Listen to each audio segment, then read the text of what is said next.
કેમિસ્ટ્રીના લેક્ચરમાં આપનું ફરીથી સ્વાગત છે. હવે આપણે હાઇડ્રોજનની અંદર એના ઉપયોગો જોયા પછી હાઇડ્રાઇડ સંયોજનો જોઈએ. એટલે આપણા ટોપિકનું નામ છે હાઇડ્રાઇડ.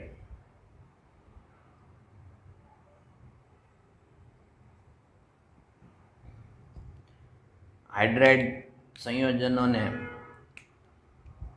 ઈ એટલે એલિમેન્ટ અને હાઇડ્રોજન HXY વડે દર્શાવવામાં આવે. EH અથવા એના સામાન્ય સૂત્ર વડે પણ દર્શાવી શકાય. EM અને HN, M વખત N વખત, આ રીતે એને રજૂ કરી શકાય. ધાતુ તત્વો સાથેની પ્રક્રિયાથી મળે. ધાતુ તત્વોની હાઇડ્રોજન સાથેની પ્રક્રિયાથી હાઇડ્રાઇડ બને. રાઈટ. પહેલાંના જમાનામાં આને MH વડે દર્શાવવામાં આવતું. મેટલને M અને H હાઇડ્રાઇડ. તો MH ક્યાંક જોઈ જાવ તો પણ મૂંઝાવવું નહીં. નવી ચોપડી પ્રમાણે EH, જૂની ચોપડી પ્રમાણે MH. ઓકે, ચાલો. ઉમદા વાયુ ઇન્ડિયમ, આ MCQ માટે મોસ્ટ ટાઈમ પી. થેલિયમ હાઇડ્રાઇડ નો આપે. એટલે આ વાક્યને પકડી રાખજો. ઉમદા વાયુ એટલે 18મો સમૂહ, ઇન્ડિયમ અને થેલિયમ, આ લોકો હાઇડ્રાઇડ આપતા નથી. MCQ માટે મોસ્ટ ટાઈમ પી. હવે હાઇડ્રાઇડના 3 પ્રકાર છે.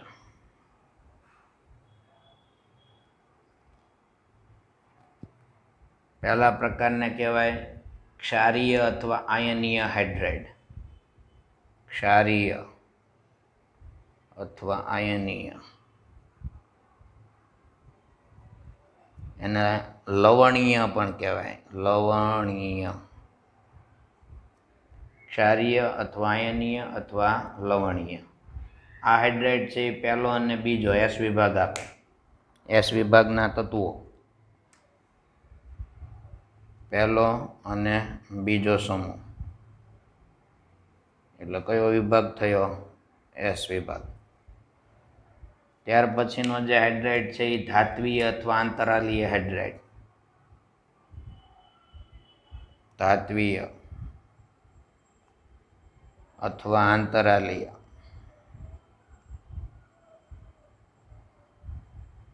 જેને બિન તત્વ યોગમિતીય પણ કહેવાય.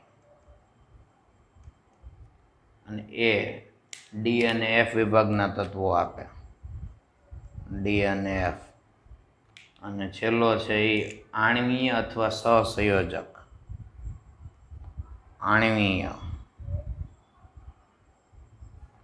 અથવા સહસંયોજક.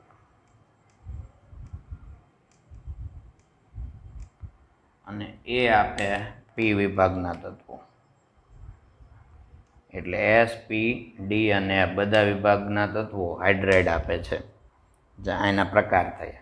હવે એની આપણે વિગતે ચર્ચા કરીએ.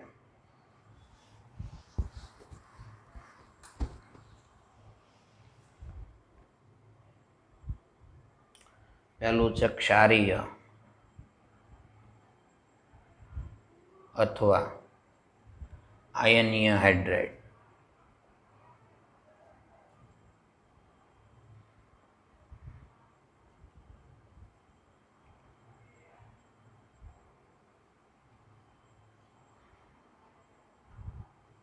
ક્ષારીય અથવા આયનીય હાઇડ્રાઇડ.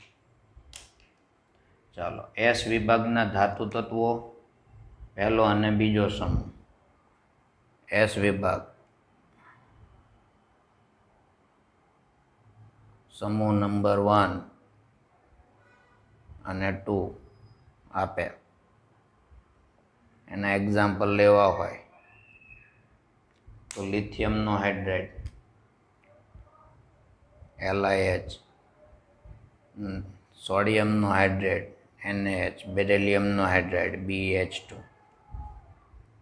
આ ઉપરાંત બહુ શૃંખલામય પોલિમેરિક હાઇડ્રાઇડ પણ આપે, જેને આપણે પોલિમેરિક હાઇડ્રાઇડ કહીશું. પોલિમેરિક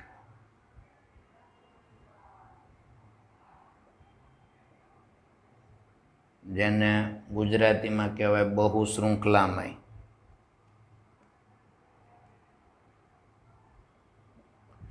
ચાલો, બહુ શૃંખલામયમાં આવે BH2 ટાઈમ.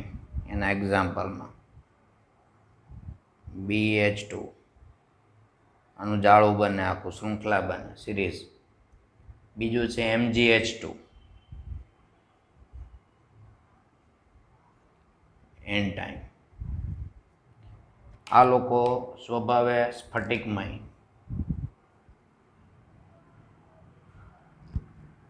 સ્ફટિકમય, ઘન સ્વરૂપમાં અબાષ્પશીલ, ઘન સ્વરૂપે અબાષ્પશીલ,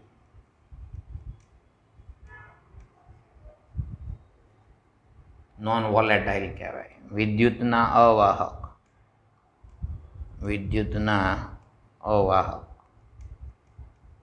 વિદ્યુતનું વહન કરતા નથી. પાછા પીગલિત અવસ્થામાં વાહક,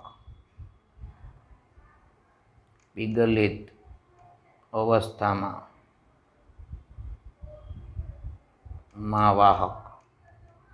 ઘન સ્વરૂપે વિદ્યુતના અવાહક, પીગલિત સ્વરૂપે વિદ્યુતના વાહક. કેમ એવું થાય? તો H+ આયન સ્વરૂપે અંદર જાય પીગળે ત્યારે, અને આયનો બનવાને કારણે એ વાહક બની જાય. જેમ કે NaH છે, એનું જલીય સ્વરૂપ અથવા તો એને પીગલિત સ્વરૂપે લઈએ તો Na+ ને H+ હાજર હોય અંદર, એટલે આ થાય. ચાલો, પીગલિત સ્વરૂપે જોઈએ તો ધાતુનું હાઇડ્રાઇડ છે એટલે એમાં હાઇડ્રોજનની ઓક્સિડેશન અવસ્થા માઇનસ આવશે. પીગલિત અવસ્થામાં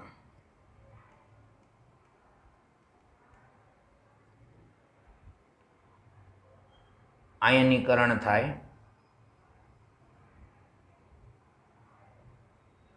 અને એ આયનીકરણ મુજબ આપણને એનોડ ઉપર ઓક્સિડેશન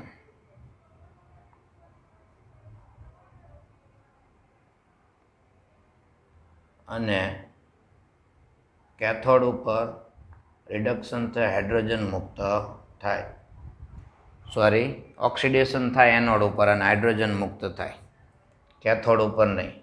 એનો મતલબ એવો થયો કે 2H- છે એ પીગલિત અવસ્થામાં H2 ગેસમાં રૂપાંતરિત થાય.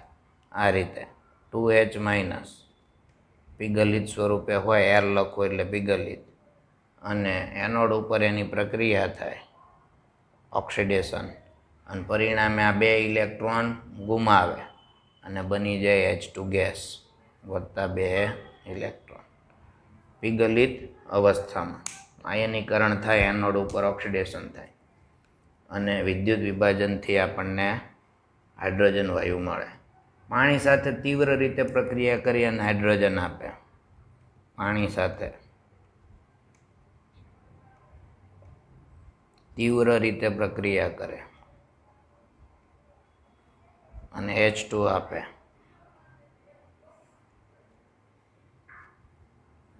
એટલે કે NaH સોલિડ વત્તા H2O લિક્વિડ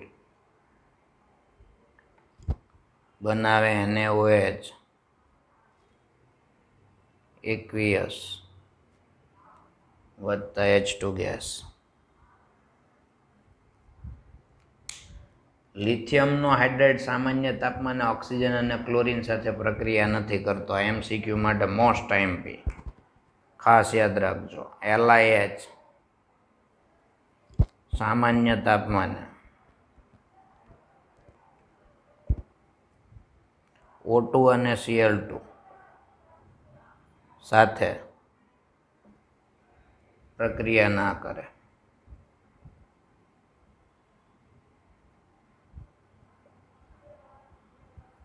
કોણ? તો કે લિથિયમનો હાઇડ્રેટ, કારણ કે એની અનિયમિત જ વર્તુળાક હોય ને. LiHની વર્તુળાક કેવી હોય? અનિયમિત હોય, એટલે એ O2 અને Cl2 સાથે રિએક્શન આપતો નથી. લિથિયમનો હાઇડ્રેટ એલ્યુમિનિયમના ક્લોરાઇડ સાથે અને બોરોનના હાઇડ્રેટ સાથે રિએક્શન આપી બે પ્રબળ રિડક્શન કરતા હાઇડ્રાઇડ બનાવે છે.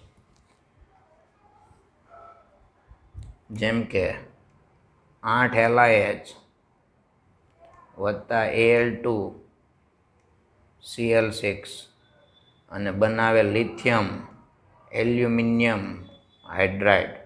પ્રબળ રિડક્શન કરતા છે આ લિથિયમ એલ્યુમિનિયમ હાઇડ્રાઇડ વત્તા 6 LiCl.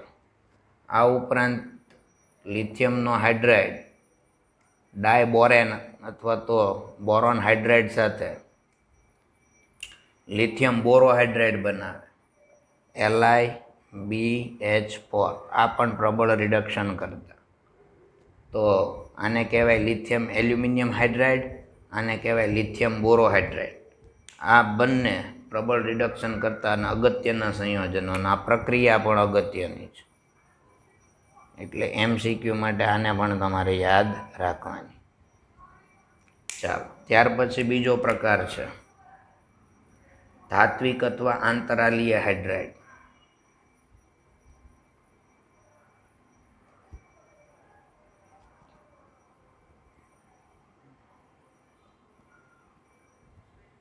ધાત્વિક અથવા તો આંતરાલીય હાઇડ્રાઇડ. ધાત્વિક અથવા આંતરાલીય હાઇડ્રાઇડને બિનતત્વ યોગમિતીય હાઇડ્રાઇડ આપણે કીધા. બિનતત્વ યોગમિતિ એનો મતલબ આમાં પોઈન્ટવાળા આવશે બધા. તત્વ યોગમિતિ જળવાયેલી હશે નહીં. તો એમાં ખાસ કરીને સમાવેશ કોનો કર્યો આપણે? તો કે D અને F વિભાગના ધાતુ તત્વો.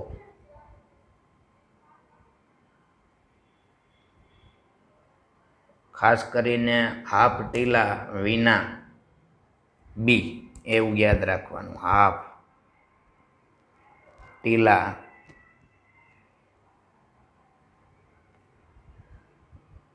વી ના બી, NB એટલે ના બી, વી હાફ ટીલા વિના બી. ચાલો, હાફનો મતલબ થાય HF, તો HFH2. ટીનો મતલબ થાય TI, તો TI માટે બે લેવાના, TIH અને TIH3. વીની અંદર બે લેવાના, VH અને VH2. NBની અંદર બે લેવાના, NBH અને NBH2. અને લાની અંદર બે લેવાના, આ લા ભૂલાઈ ગયું વચ્ચે, અહીંયા લખી દઉં છું, LaH2 અને LaH3. રાઈટ, TIH અને TIH3, 2 નહીં, TIH3. TIH3, હાફ ટી, લામાં આ બે, વીમાં બે ને નાબીમાં બે. રાઈટ, બધા આ એક જ સિંગલ છે, બાકી બધામાં બે છે. આ બધા કયા? ધાત્વિક અથવા તો આંતરાલીય હાઇડ્રાઇડ. હવે એના ઓરિજિનલ સ્વરૂપ હવે લખશું આપણે પોઈન્ટવાળા.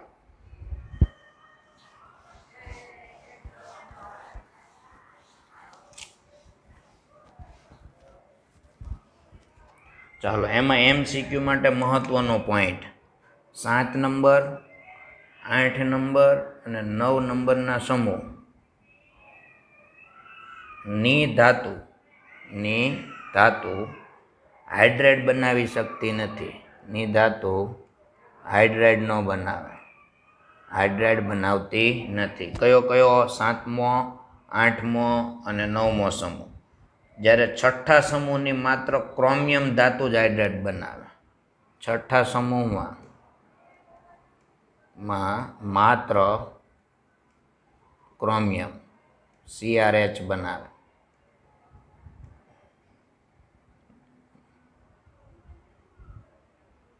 ક્લિયર? આ પણ એમસીક્યુ માટે મહત્વનો પોઈન્ટ. છઠ્ઠા સમૂહમાં માત્ર ક્રોમિયમ અને 7-8 સમૂહની ધાતુ હાઇડ્રેટ બનાવતી નથી. એને મતલબ 6-7-8-9 કોઈ હાઇડ્રેટ નથી બનાવતી, પણ 6-7-8-9માં કોને લઈ લેવાનો? ક્રોમિયમને. આવી રીતના યાદ રાખવાનું. 6-7-8 અને 9 સમૂહની ધાતુ કયા હાઇડ્રેટ નથી બનાવતી? તો કે ભાઈ ધાત્વિક અથવા તો આંતરાલી હાઇડ્રેટ ન બનાવે. એમાં કોણ બનાવે? તો કે માત્ર ક્રોમિયમ. એટલે એમસીક્યુનો પોઈન્ટ થયો. ઉષ્મા અને વિદ્યુતનું વહન કરે આ લોકો. ઉષ્મા અને વિદ્યુતનું વહન કરે.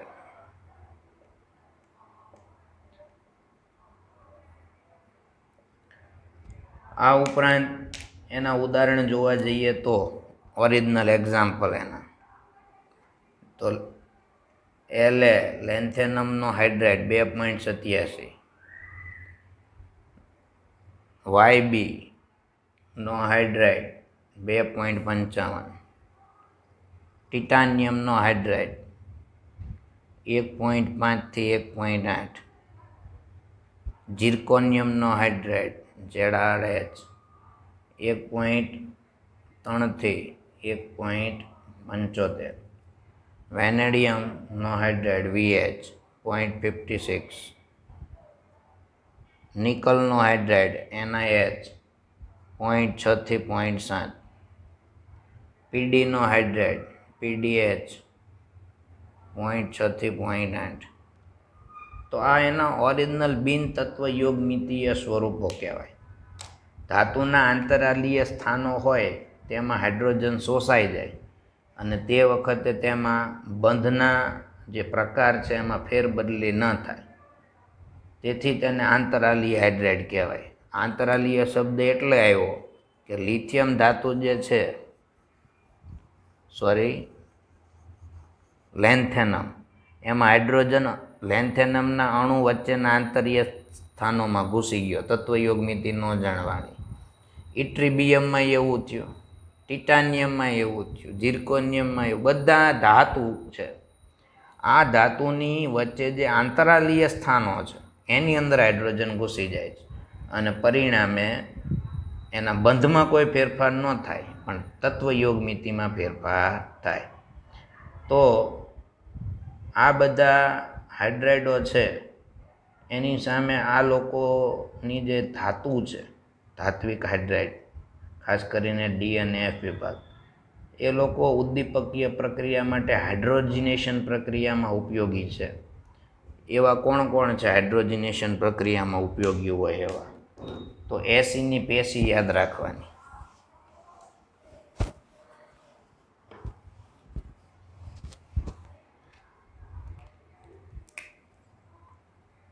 ઉદ્દીપકીય હાઇડ્રોજિનેશન પ્રક્રિયામાં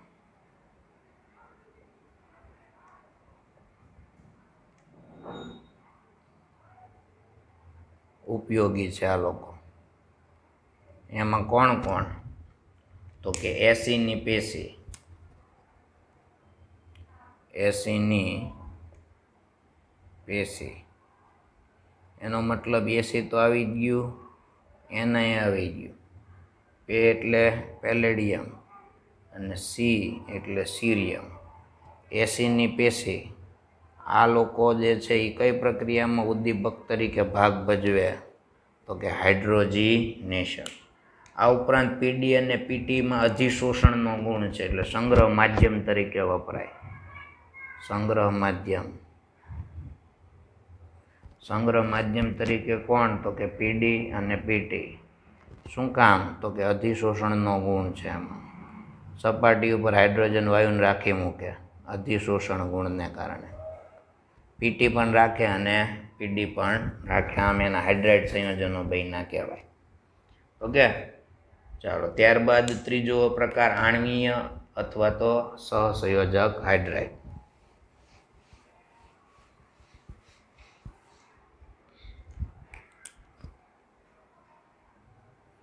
આણ્વીય અથવા સહસંયોજક.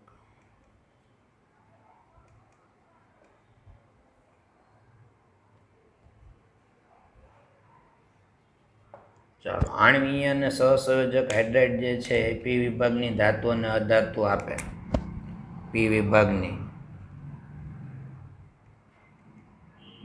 ધાતુ અને અધાતુ બંને આપે.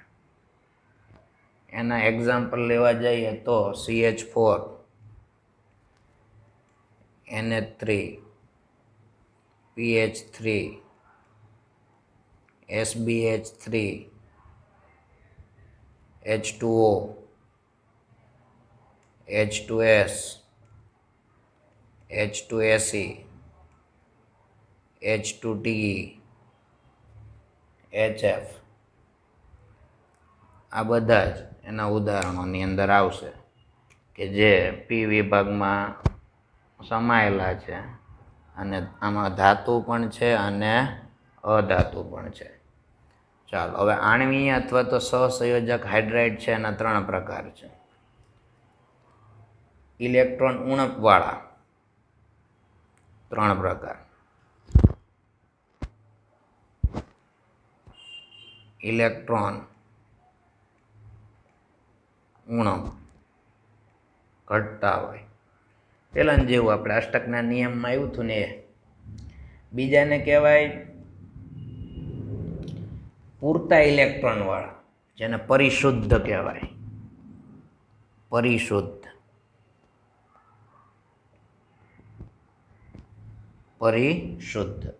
અને ત્રીજાને કહેવાય ધનિક. રીચ શબ્દ એના માટે, electron rich. Right, electron rich, electron precise અને આમાં આવશે ઇલેક્ટ્રોન ડેફિશિયન્ટ.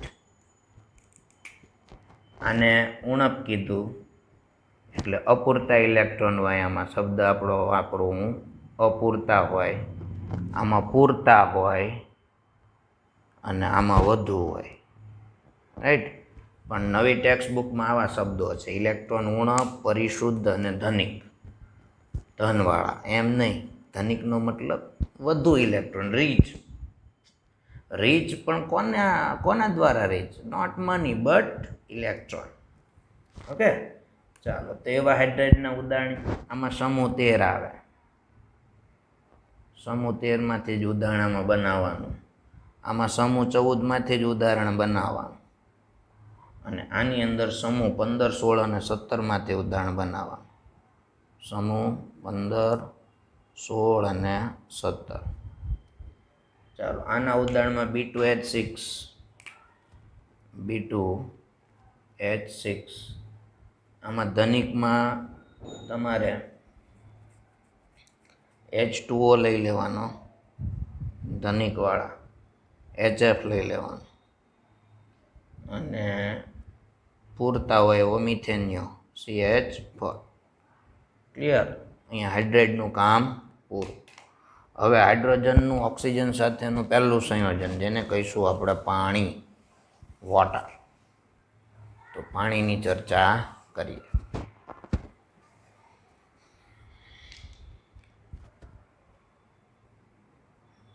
પાણી H2O. તો માનવ શરીરમાં 65% અને વનસ્પતિમાં 95% ભાગ પાણી રોકે. માનવ શરીરનો 65% હિસ્સો અને વનસ્પતિમાં નો 75% હિસ્સો પાણી. આ ઉપરાંત સાર્વત્રિક દ્રાવક પણ હું એને કહીશ. પાણી શું છે? યુનિવર્સલ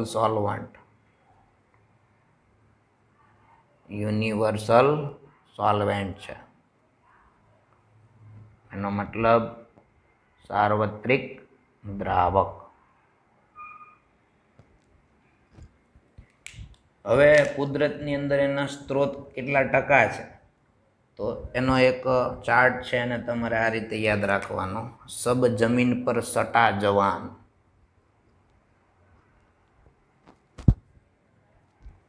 સબ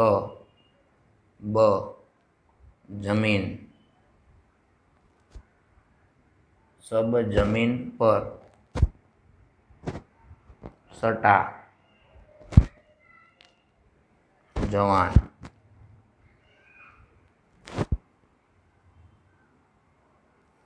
હવે 1 2 3 4 5 6 7 અને 8 સ્વરૂપે પાણી પૃથ્વી ઉપર છે. એટલે સમુદ્ર. તો કે 97.33% એને પાણી રોક્યું. એટલે બરફ. એમાં ધુમ્મસે આવી જાય. જેણે રોક્યું છે 2.04%. જમીન ઉપર, જમીન પરનું જે પાણી છે, રાઈટ, જમીન પરનું પાણી બહુ ઓછું, આપણને એમ થાય એના 2% હશે, પણ બહુ ઓછા ટકા. જમીન પર સરોવર, નદી, તળાવ, ઝરણા, વેરણા, રેડી, એ હું લખતો નથી, એના આમ ટપકા કરી દઉં. નદી, તળાવ, સરોવર, ઝરણા, વેરણા, કૂવા, બધું. ચાલો, એ કેટલા ટકા? તો કે 0.61% જ છે. એટલે બહુ મોજમાં ન રહેવું. સનો મતલબ સરોવર અથવા તળાવ. સરોવર અથવા તળાવ. સરોવર અને તળાવની અંદર છે 0.009%. આ ટકા યાદ નથી રાખવાના ને યાદે ન રહ્યા. ટા એટલે ટાપુના દરિયા. ટાપુના દરિયા જેમાં ક્ષારયુક્ત તળાવ હોય, જેમાં છે પ્રમાણ 0.008%. જનો મતલબ થાય જમીનનો ભેજ.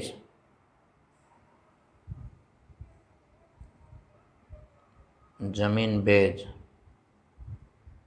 જમીનમાં ભેજ સ્વરૂપે 0.005%. વાનો મતલબ થાય વાતાવરણીય પાણીની બાષ્પ.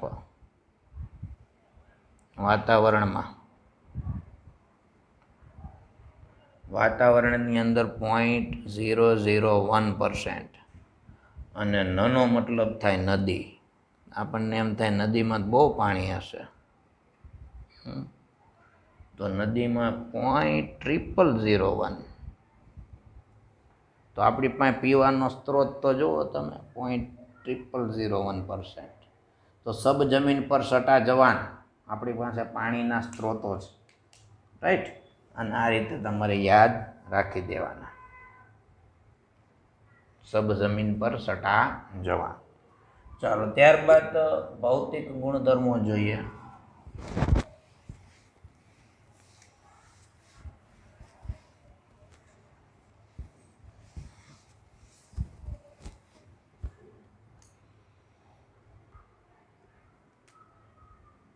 ભૌતિક ગુણધર્મો પાણીના.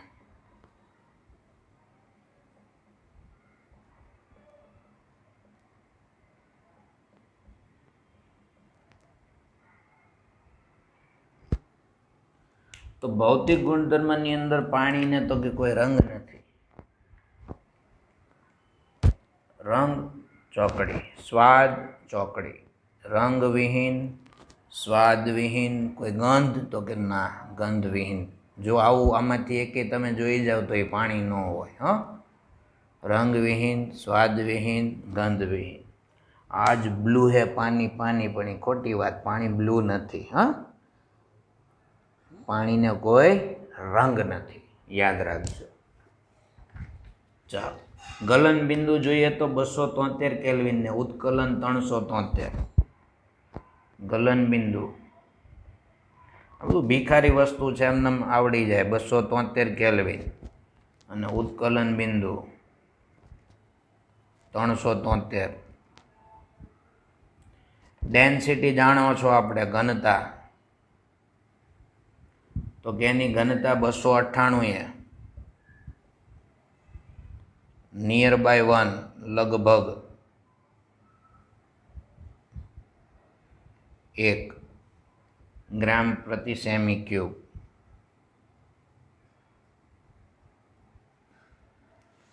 ધ્રુવીય ગુણધર્મ ધરાવે.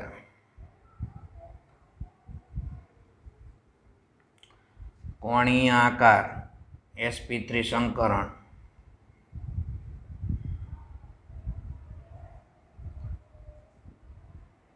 કોણીય આકાર,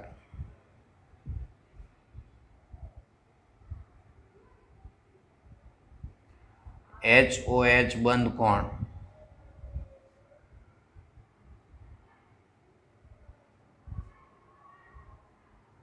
એકસો 9.5 ડિગ્રી, રાઈટ.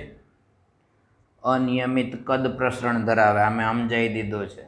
273 કેલ્વિનથી 277 કેલ્વિન તાપમાને અનિયમિત કદ પ્રસરણ ધરાવે છે.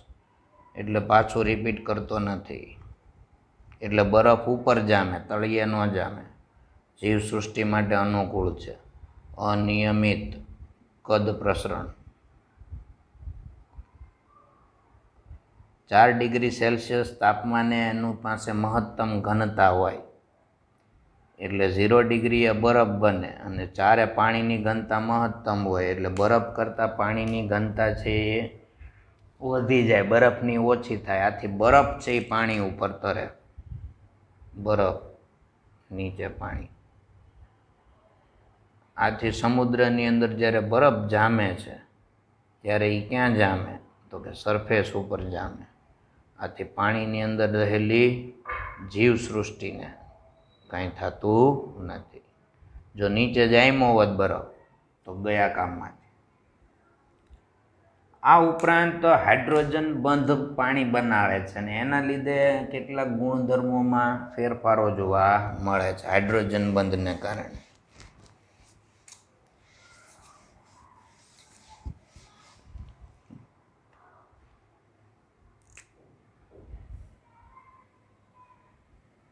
H બંધને કારણે ચાલો શું શું થાય છે, તો કે હાઇડ્રોજન બંધને કારણે H2S, H2Ac, H2T આ 3 આઈટમ લઉં. આ 3માં હાઇડ્રોજન બંધ નથી. એના કરતાં H2Oમાં હાઇડ્રોજન બંધ છે. જો ઓક્સિજન અને હાઇડ્રોજન વચ્ચે બંધ, એના અણુ વચ્ચે, કારણ કે O અને Hની વીરું છે, આમાં એવું કોઈ છે નહીં. રેડી? તો હાઇડ્રોજન બંધને કારણે H2S, H2Ac અને H2T કરતાં H2O છે એ ઊંચા ગલન બિંદુ અને ઉત્કલન બિંદુ ધરાવે. પાણી ઊંચા ગલન બિંદુ, ઉત્કલન બિંદુ, બાષ્પાયન ઉર્જા અને ગલન ઉષ્મા. યાદ થયું ગલન બિંદુ અને ઉત્કલન બિંદુ. બાષ્પાયન ઉષ્મા એટલે ઉત્કલન બિંદુ, અને ગલન ઉષ્મા એટલે ગલન બિંદુ વધારે પાણીની. કોના કરતાં, તો કે આ નંગ કરતાં. કોને લીધે, તો કે હાઇડ્રોજન બંધને કારણે. આ ઉપરાંત અન્ય પ્રવાહીની સરખામણીમાં પાણી પાસે હાઇડ્રોજન બંધને કારણે વિશિષ્ટ ઉષ્મા, પૃષ્ઠતાણ, આ ફિઝિક્સના શબ્દો છે બધા, દ્વિધ્રુવીય ચાકમાત્રા,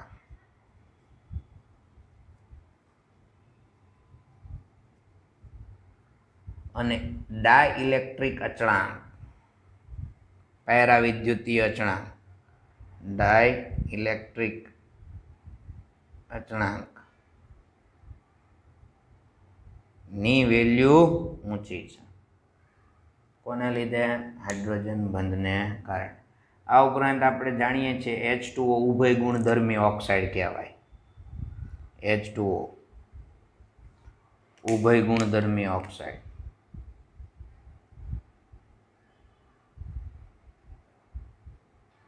કઈ રીતે? તો કે પ્રોટોન દાતા પણ છે,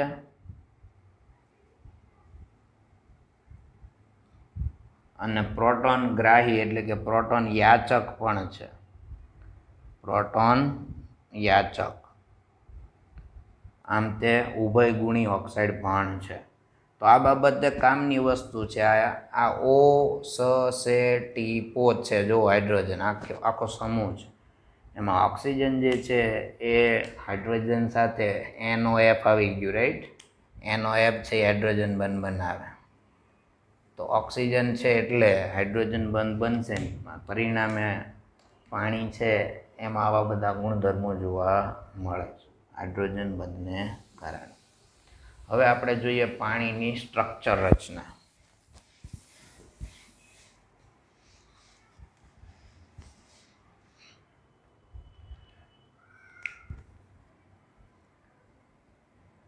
નું બંધારણ.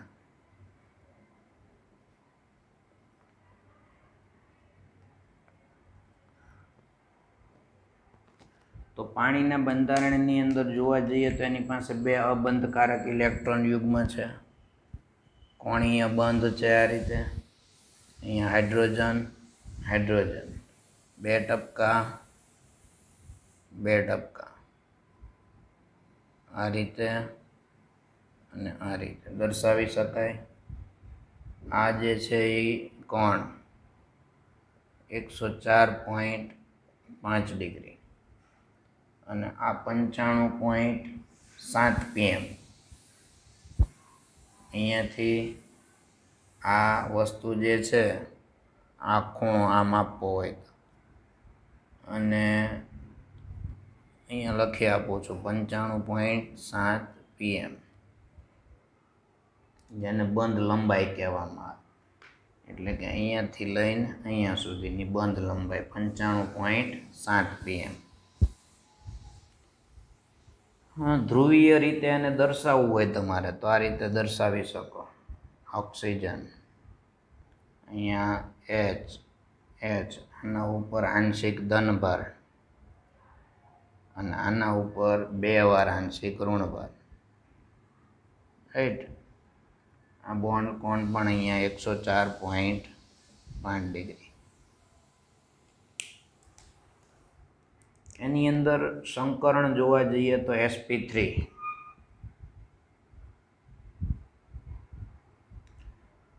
બે અબંધકારક ઇલેક્ટ્રોન યુગ્મની હાજરીને કારણે એનો બંધ કોણ ઘટે છે અને 104.5 ડિગ્રી જેટલો થાય છે.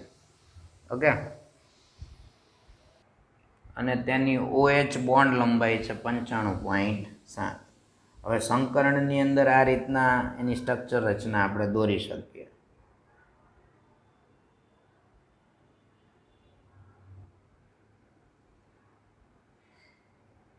એના આ બે અબંધકારક ઇલેક્ટ્રોન યુગ્મના વાદળો.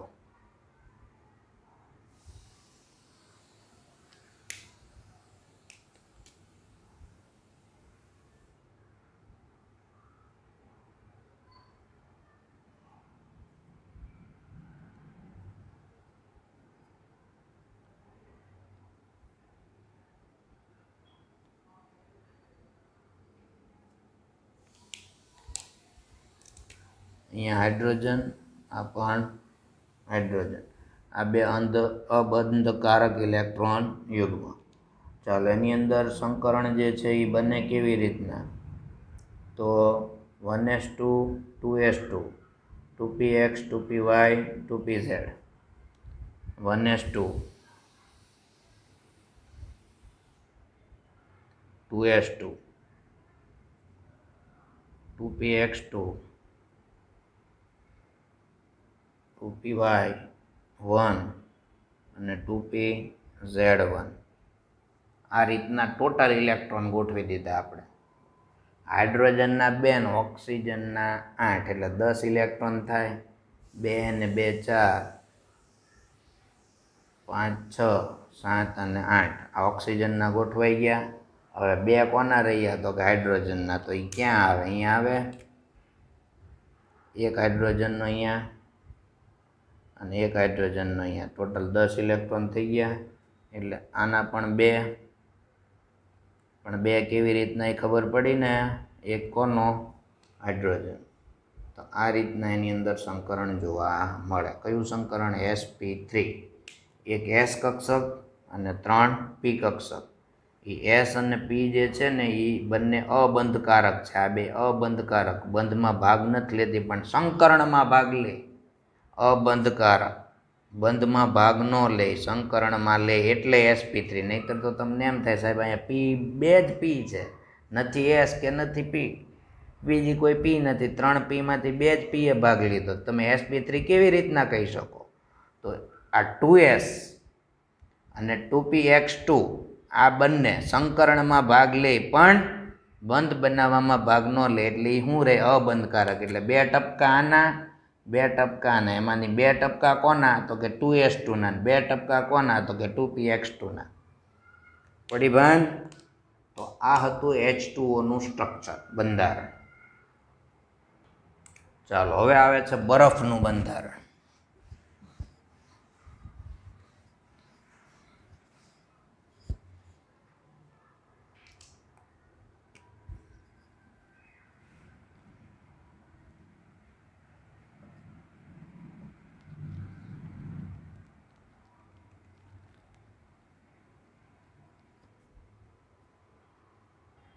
તેની ત્રિપરિમાણીય જટિલ આકૃતિ તમારી સમક્ષ રજૂ કરું છું, જે ટેક્સ્ટ બુકમાં છે.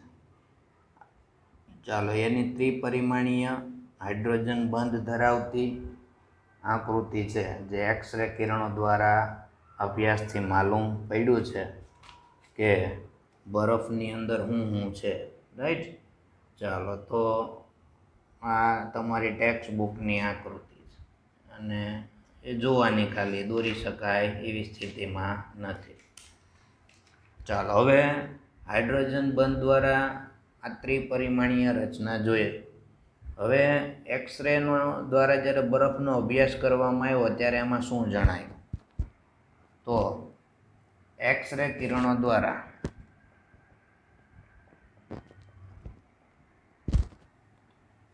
પરીક્ષણ કરતા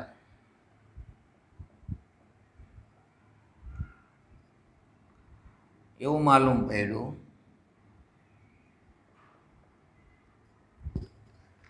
કે પ્રત્યેક ઓક્સિજન પરમાણુની આસપાસ, પ્રત્યેક ઓક્સિજન પરમાણુની આસપાસ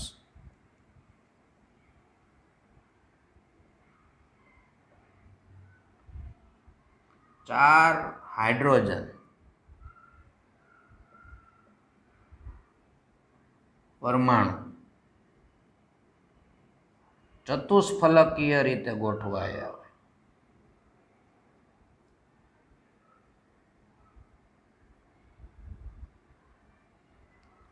એક્સરે આવું કીધું. અને 4 ઓક્સિજન પરમાણુ વચ્ચે